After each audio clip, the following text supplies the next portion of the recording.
Hello everyone, and welcome to your video on variation.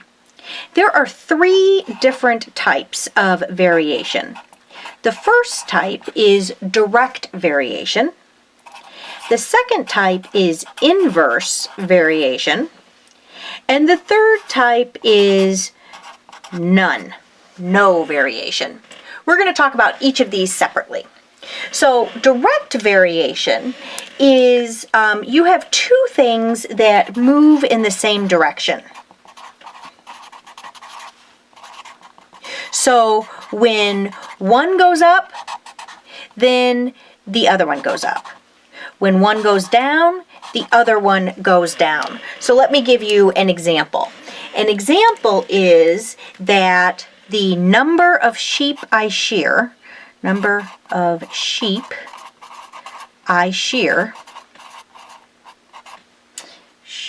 have to spell it right, S-H-E-A-R, versus the amount of wool I collect. Now that makes sense, right? As I shear more sheep, I collect more wool. If I shear fewer sheep, I collect less wool. So you see that these two items are moving in the same direction. Here's another example. This is the loads of laundry I do compared to the water I use. The more loads of laundry I do, the more water I use. The fewer loads of laundry I do, the fewer gallons of water that I use. So those move in the same direction. Now let's talk about things that move in an inverse direction. That means that they move in opposite directions. So when one moves up, the other one moves down. When this one moves down, this one moves up. Let's think of some examples. Well, one example I have is that the amount of money I save moves in the opposite direction of the amount of money I spend, right? The more I save, the less I spend. The less I save, the more I spend. Do you see how they move in opposite directions? Here's another one. Hours playing video games versus hours playing outside.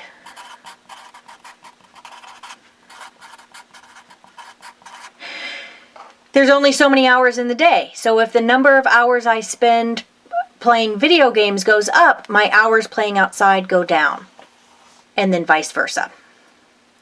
Okay, and for none, that is there is no, draw a line, no relationship. So if something moves, ship, there you go, ship, there you go. So if one of them moves up, the other one maybe moves up, maybe moves down, we don't know. If this one moves down, the other one maybe up, maybe down, we don't know. Here's some examples.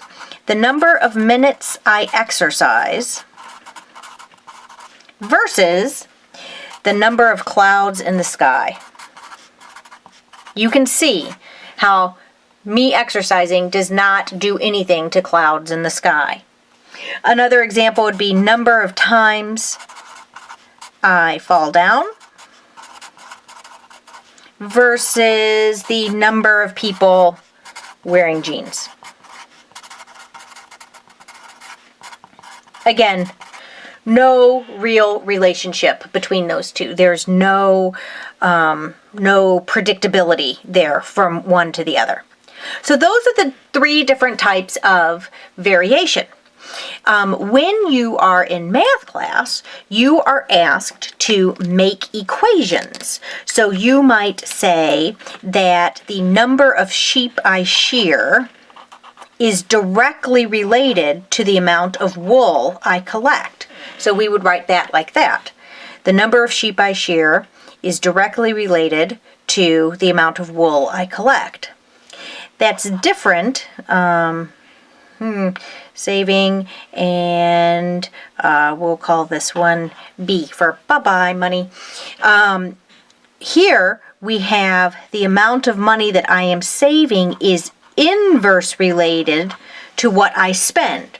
So I put that on the bottom then. It is inversely related. When this one goes up, this one gets smaller. When this one gets bigger, this one gets smaller. Okay, so that's it for variation.